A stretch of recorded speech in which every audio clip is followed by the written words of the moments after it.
primeiro evangelho, o primeiro livro do Novo Testamento, Mateus capítulo 13, verso número 1. Naquele mesmo dia, saindo Jesus de casa, assentou-se à beira-mar, e grandes multidões se reuniram perto dele, de modo que entrou num barco e se assentou. E toda a multidão estava em pé na praia. E de muitas coisas lhes falou por parábolas e dizia: Eis que o semeador saiu a semear. E ao semear, uma parte caiu à beira do caminho, e vindo as aves a comeram. Outra parte caiu em solo rochoso, onde a terra era pouca, e logo nasceu, visto não ser profunda a terra. Saindo, porém, o sol a queimou, e porque não tinha raiz, secou-se. Versículo 20. O que foi semeado em solo rochoso, esse é o que ouve a palavra e a recebe logo, com alegria, mas não tem raiz em si mesmo, sendo antes de pouca duração. Em lhe chegando a angústia ou a perseguição por causa da palavra, logo se escandaliza. Queridos irmãos, nós temos nos proposto a estudar aqui durante alguns domingos a parábola do semeador.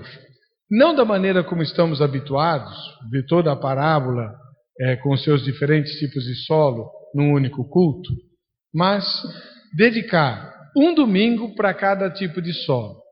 Por que fizemos isso?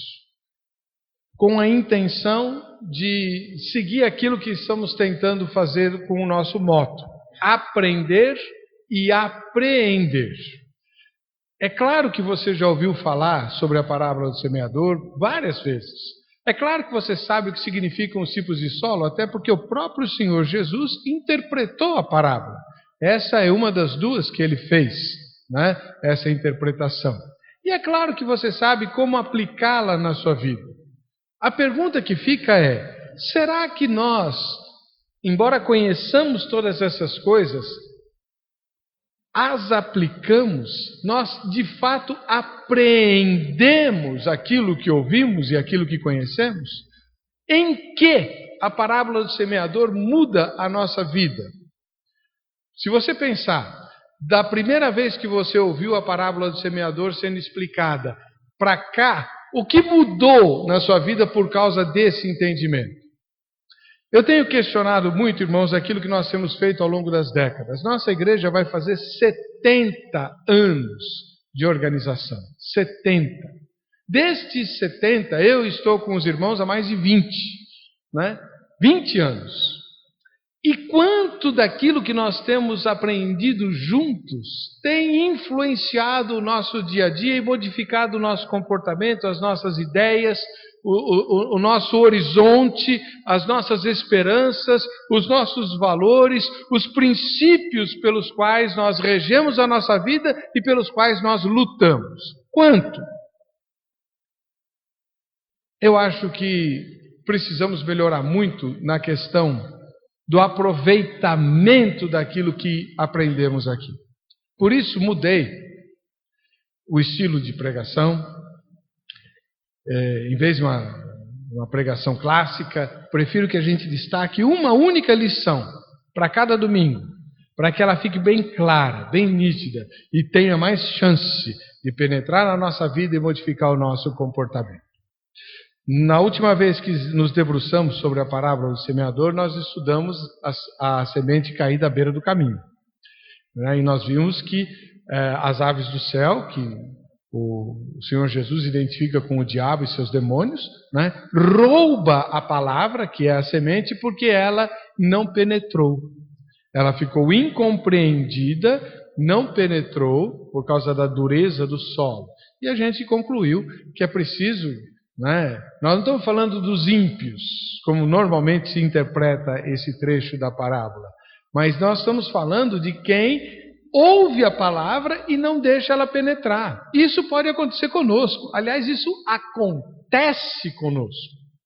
Nós vimos naquela oportunidade vários exemplos de situações em que a Bíblia apresenta algo que nós não gostamos ou com alguma coisa com a qual nós não concordamos e a gente fecha o coração.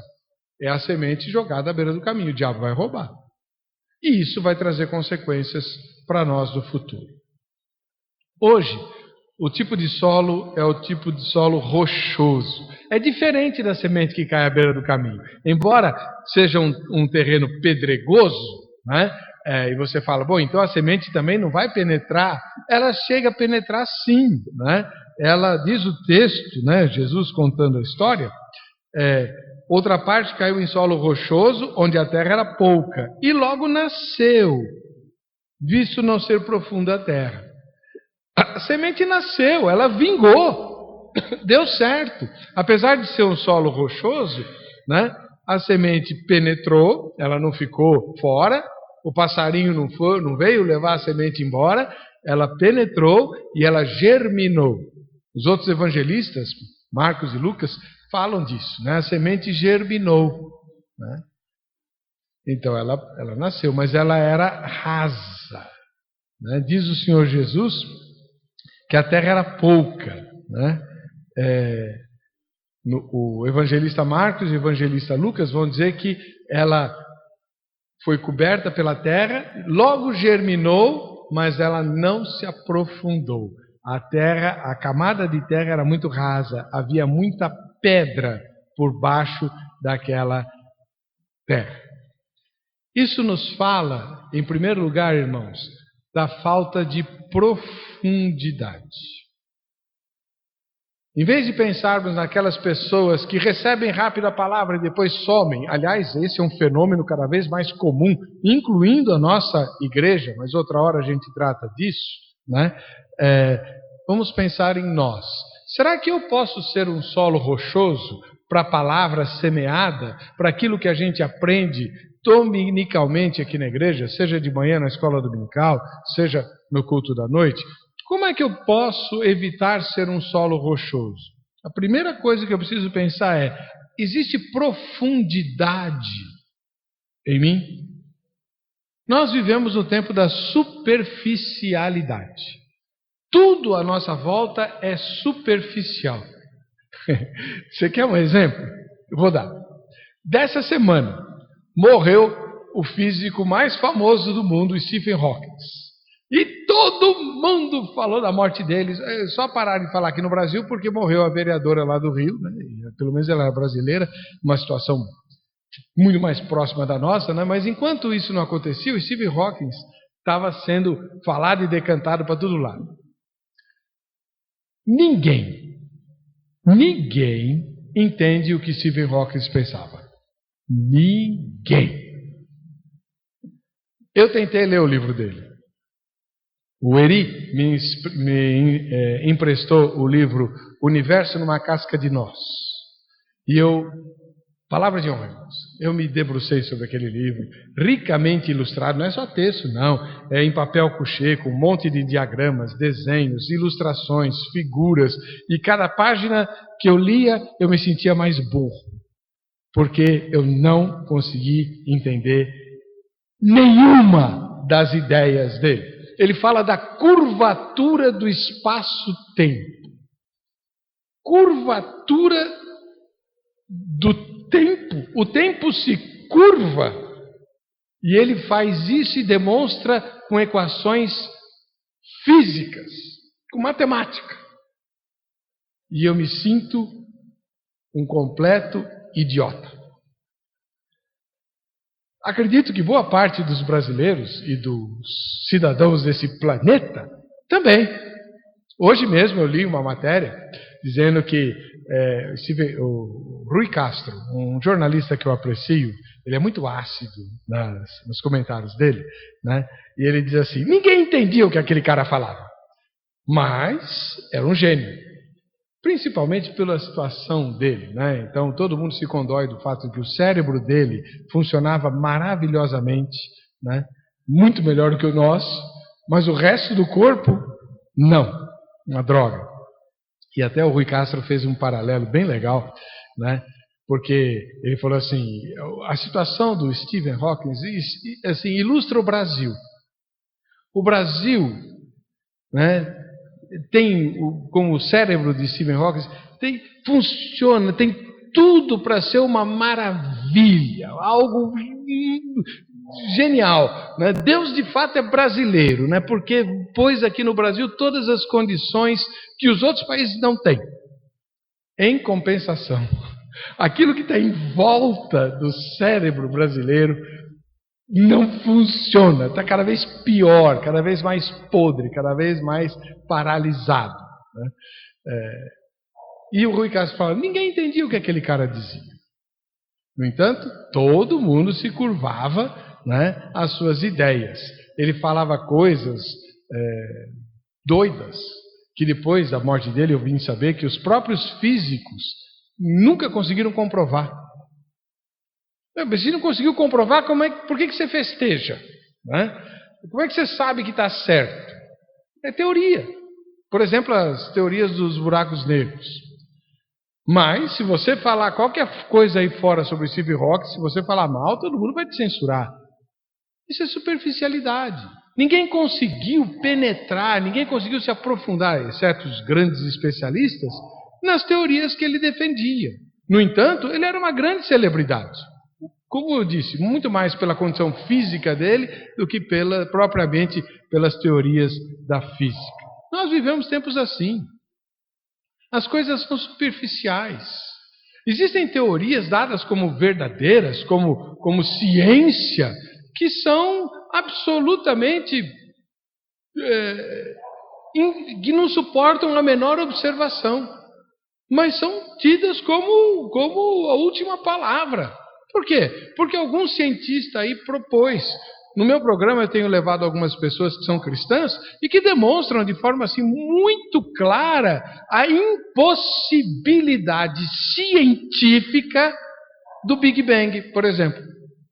Agora, quando foi que você ouviu falar que o Big Bang é uma teoria xoxa? É tido como verdade em todos os recantos do mundo. Ninguém se aprofunda.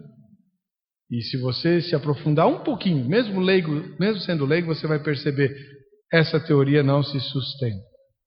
O que vale no nosso tempo, irmãos, é a aparência, em vez da essência, em vez do conteúdo. Se tiver uma boa aparência, aí a coisa vai. Se não tiver aparência, não vai. Quem é que faz sucesso? Você já notou que aqui no Brasil, nenhum cantor ou nenhuma cantora de sucesso grande é feio ou feia? Estou falando de música de qualidade, né? Não estou falando dessas coiseiras que existem por aí.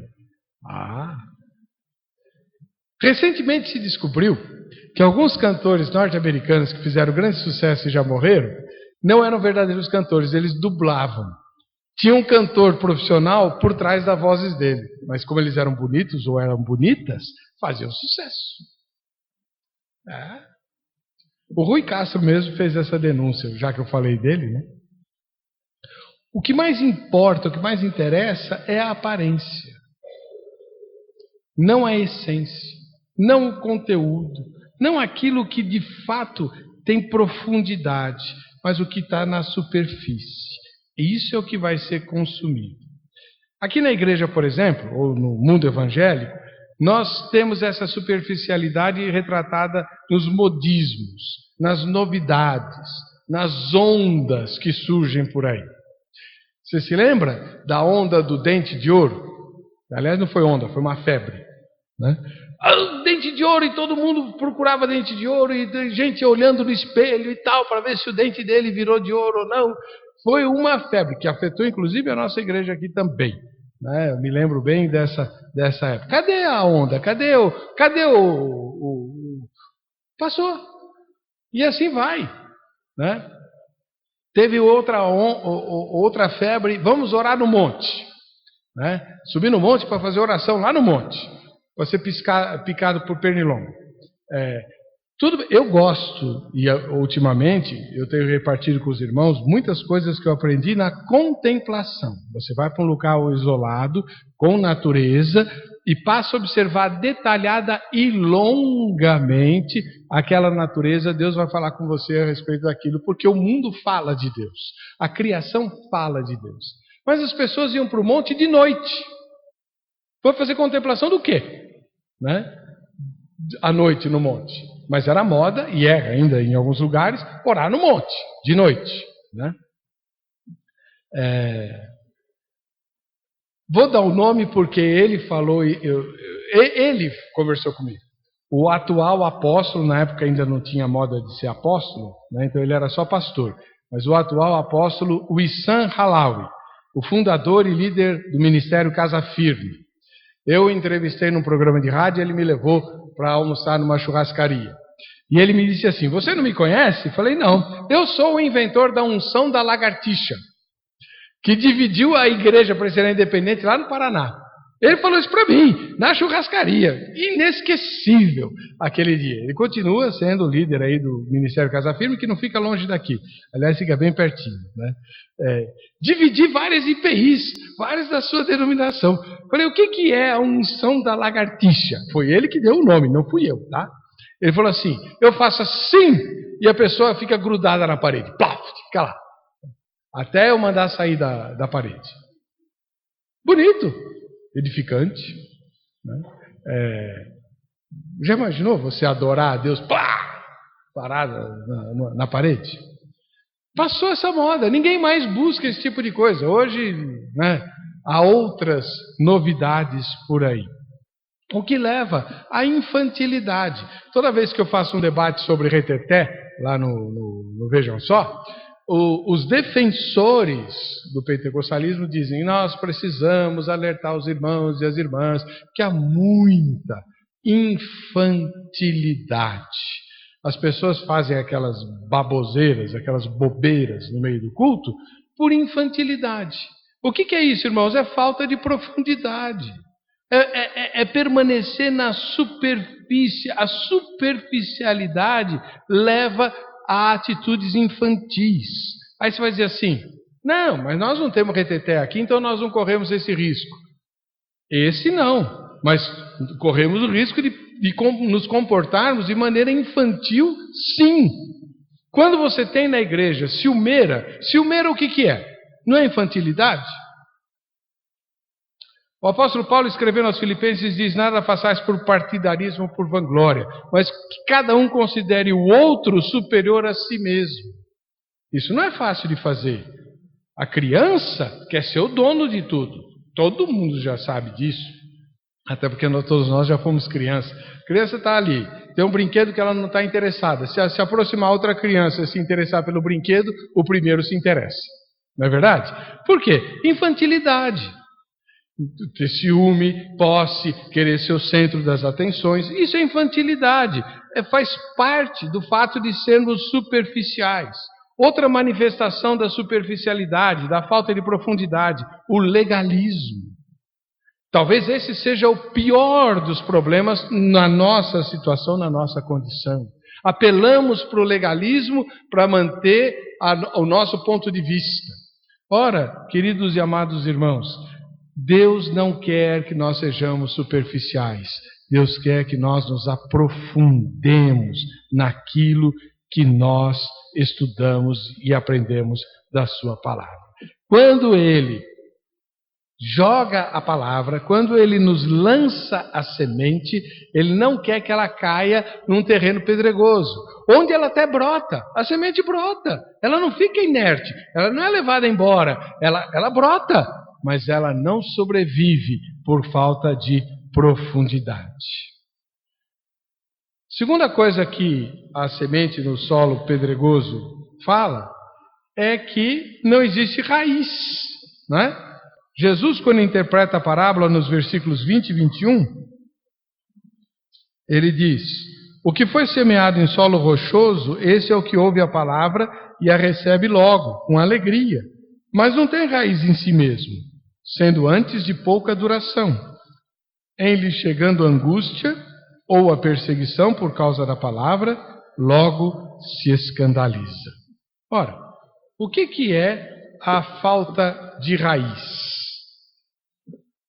Uma planta que não tem raiz, ela não tem estabilidade. Começa daí, né? Então, quando uma árvore cai, a gente vê as raízes dela, né? E algumas, a raiz é muito rasa, por isso a árvore caiu, né? A falta de raiz proporciona falta de estabilidade. Aliás, o apóstolo Paulo, escrevendo aos Efésios, ele fala que nós precisamos lutar contra a falta de estabilidade. Ele diz, olha, não podemos agir como meninos, né? Olha a infantilidade aí, indo atrás de qualquer vento de doutrina. Quem não tem raiz, vai atrás de qualquer vento de doutrina, sim. Né? Claro, você não tem firmeza, qualquer coisa te derruba. Se você não tiver estabilidade, qualquer vento de doutrina vai tirar você. Por isso, o apóstolo Paulo fala que nós devemos estar arraigados. Arraigados é ter raiz. Temos que estar arraigado em Cristo, para não sermos instáveis.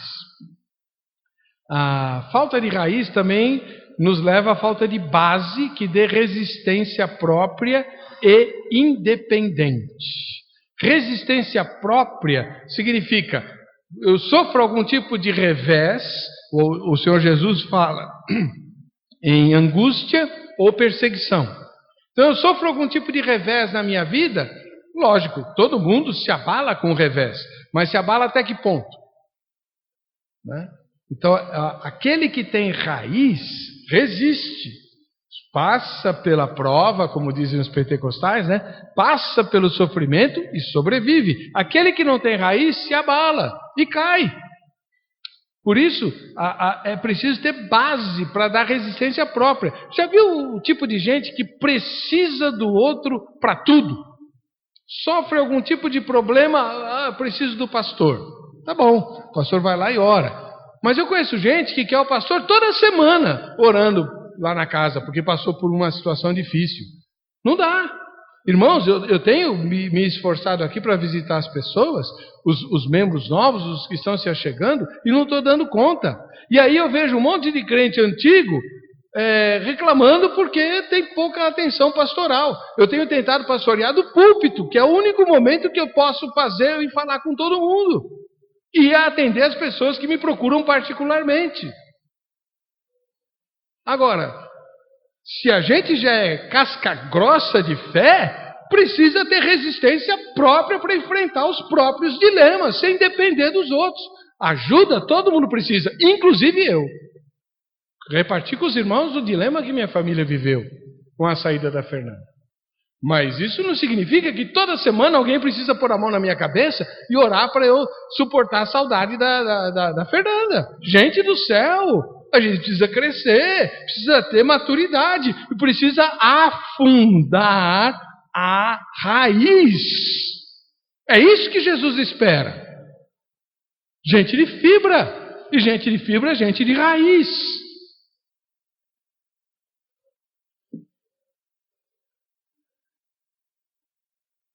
Eu tenho visto tanta coisa esquisita acontecendo por aí. Tantas ideias estapafúrdias, absurdas, coisa que eu acho que escandaliza o diabo na vida da igreja. Verdade. Tem umas campanhas que inventam para levantar dinheiro, que eu acho que o próprio Satanás fala, olha, nem eu conseguiria pensar num absurdo desse tamanho. E tem gente que vai atrás. Você quer um exemplo? Henri Cristo. Ele é um humorista, cheio de seguidores. Professores, advogados, são seguidores, vestem aquela roupa esquisita lá e seguem um doido de pedra assumido. Quem é mais doido? Pois é. O que significa? Falta de raiz. Um dia desses eu comentei aqui para os meus alunos da escola dominical uma experiência que a gente teve com uma família que eu pastoreei lá na Zona Leste, né? E que eu precisei ficar me segurando enquanto eu ouvia os despauterios que a moça estava me contando. né? Para não bater nela, porque aí era crime. Mas me dava uma vontade. Escuta, você nasceu num lar cristão, você foi educada numa igreja presbiteriana independente, você teve escola dominical, você tinha reunião de culto de meio de semana de quarta-feira, você tinha reunião de oração de sexta-feira, você tinha culto nos lares, todo sábado a igreja de São Mateus fazia uma festa e tinha culto lá, você decorou a Bíblia. Para que te serviu tudo isso se você depois vai fazer um absurdo por causa do que o pastor falou? Quase perdeu a vida no mar, na Praia Grande, por causa de um maluco endemoniado. Se você quer saber os detalhes, venha na escola dominical. Aqui eu não vou contar não, né? Só os meus alunos e alunas é que vão saber. Ora, por que essas coisas acontecem? Falta de raiz. Falta de raiz. Não foi falta de semente, não foi falta de solo, foi falta de raiz, falta de firmeza. A Bíblia fala lá no Salmo 1 que bem-aventurado é aquele que é o justo, porque ele é como árvore plantada junto a ribeiros de águas. Nunca lhe falta folha, nunca lhe falta fruto e não lhe falta firmeza. Em outro lugar dos Salmos, a Bíblia fala do justo como o cedro do Líbano, que permanece, porque as suas raízes vão fundo. Ter raiz, irmãos, é ir buscar o alimento nas profundezas, não se acomodar ao superficial. Eu vejo, e infelizmente isso às vezes acontece, não foi o que aconteceu domingo passado, nem da outra vez que eu fui em outra igreja, mas de vez em quando eu vou a algumas igrejas onde o louvor se resume a repetir milhões de vezes a mesma frase, como se fosse um mantra. E aquilo produz um efeito hipnótico nas pessoas. Paulo fala que o nosso culto precisa ser racional. Ele pode e deve ter emoção, sim, mas ele é racional. Ninguém precisa ser hipnotizado num culto ao Senhor. Pelo contrário, o culto verdadeiro é aquele que mexe com as nossas emoções e com a nossa cabeça para mudar o nosso comportamento.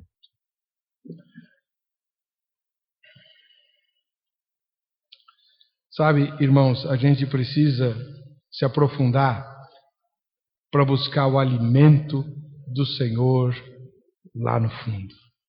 Nunca se acomodar com aquilo que a gente tem na superfície. Querer mais. Isso é evitar o solo rochoso. E para terminar, irmãos, o evangelista Lucas, quando retrata essa parábola, no capítulo número 8, no versículo 6, ele fala que a semente brota, mas ela seca rápido com o sol, das provações, dos desafios, porque lhe falta umidade, falta água, falta umidade. O solo rochoso, a água vai embora, ela não fica, e por isso a semente seca depressa quando vem o sol. Salmo 1 fala da árvore plantada junto a ribeiros de água. Nunca vai faltar água, Aí você vai dizer assim, tá, mas a culpa não é do solo, A semente é jogada num solo que não reteve a água. Não, espera um pouquinho. No nosso caso, Jesus disse, quem tem sede, venha a mim e beba. Então espera aí. Se eu sou um solo rochoso, a semente brota, nasce rápido, eu me emociono fácil, eu aceito depressa, mas depois eu definho, a culpa é minha. Porque Jesus disse, quem tem sede vem a mim e beba. Se falta água para irrigar a minha semente, para irrigar a palavra que foi semeada, eu vou a Jesus. Ele vai suprir essa falta. Jesus é a água que dá vida a nós. Ele não disse, eu sou a videira, vós os ramos? Pois bem, a videira é que produz os frutos na ponta do ramo. Por causa da seiva. Jesus vai nos dar a seiva que precisamos sim. E ele disse mais, em João capítulo 15, o mesmo contexto da eu sou a videira, vós os ramos, ele diz, vós já estáis limpos pela palavra que vos tenho falado. Palavra no Novo Testamento também é simbolizada pela água. A falta de umidade que faz a raiz, a semente brotada secar, é falta do quê? De pureza, de limpeza. Vós já estáis limpos pela palavra. O que Jesus está mostrando aqui é que o solo rochoso também produz, ou deixa de produzir o fruto da semente, porque a palavra não produz o efeito de pureza, de limpeza, de santificação. A semente é a palavra que frutifica, mas é também a água que limpa a nossa vida, que corrige o nosso comportamento, que modifica a nossa maneira de ver as coisas e de viver. O efeito da semente ou da palavra na vida é a santificação. E o livro de Hebreus diz: sem santificação ninguém verá o Senhor. Ninguém verá o Senhor.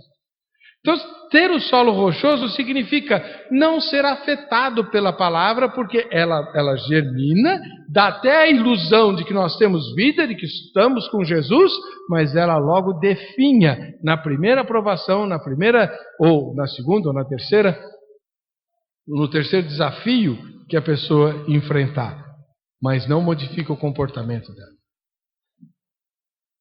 Se você ouve a palavra, crê em Jesus, germinou, a fé nasceu, amém, glória a Deus. Mas o que mudou na sua vida? Qual foi o comportamento errado que você tinha, que você abandonou? Qual foi a opinião errada que você tinha, que você modificou? Qual foi a pessoa que você odiava, que você passou a amar? Esse talvez seja o pior de todos os desafios, né? Você odiava alguém, agora você conheceu Jesus, você vai amar essa pessoa. Essa semana eu li um testemunho, vai sair na revista Graça, eu tenho que ler o boneco da revista antes, um testemunho maravilhoso. Sabe que no Camboja, o Khmer Vermelho, um dos mais absurdos e sangrentos regimes que já passou pela face da terra, algo medonhamente cruel, mal, perverso em todos os sentidos, que chamava-se Khmer Vermelho. Eles comandaram o Camboja, depois que os Estados Unidos perdeu a guerra do Vietnã. Foram responsáveis por pelo menos 2 milhões de mortos, a maioria de fome e de frio, por causa do regime Khmer Vermelho. Pois muito bem, eles mantiveram campos de concentração. Todo mundo que se opunha ao regime ou era morto ou ia para o campo de trabalhos forçados. E um desses campos foi chefiado por uma mulher ligada ao Khmer Vermelho. Ela chefiou o campo e tal. E depois, quando o Khmer Vermelho foi derrotado, eles foram condenados e tal, e tiveram que enfrentar a justiça, e isso é da época da Guerra do Vietnã, né? Pois muito bem, essa mulher, ela acabou sabendo que companheiros dela do Khmer Vermelho conheceram o Evangelho, e ela se interessou. E ela foi atrás desses companheiros do Khmer Vermelho que haviam se convertido, né, e começou a se interessar por Jesus e se converteu, acabou se convertendo a Jesus.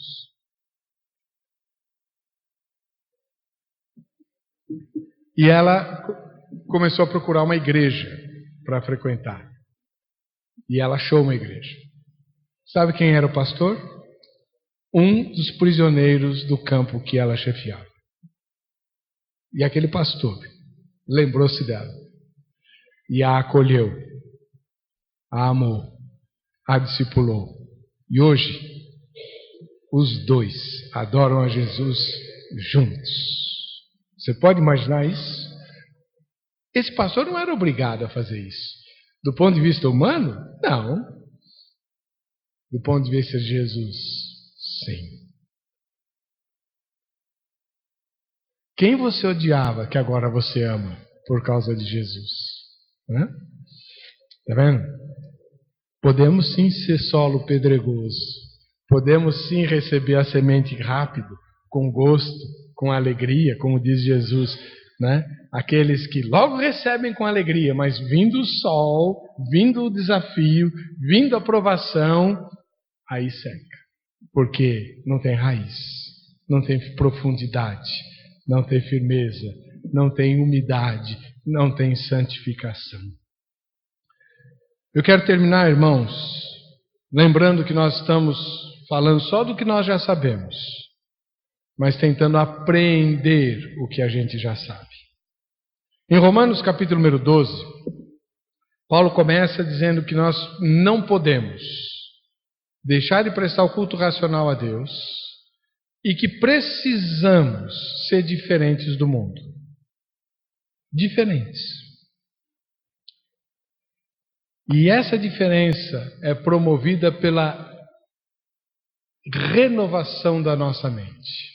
A nossa transformação em gente diferente do mundo não é pela adoção de esquisitices, mas é pela renovação da nossa mente. Uma renovação que vai nos diferenciar do mundo e vai nos habilitar para cultuar a Deus. Essa renovação da mente tem tudo a ver com profundidade. Vamos tirar as pedras do solo. No sermão passado, sobre esse assunto, eu falei, o solo tem que ser arado. A beira do caminho nunca foi lugar para se plantar nada, porque todo mundo pisa ali. A gente precisa arar. Arar o solo, preparar o solo, tirar as pedras, vai machucar. Claro que vai. O arado rasga a terra, né? O agricultor remove as pedras, isso dá trabalho, machuca. Mas é necessário para que a semente penetre e possa frutificar. Que nós aprendamos para que a palavra semeada não caia em solo rochoso, mas que ela produza raiz, firmeza, santificação e transformação. Amém? Que o Senhor nos abençoe.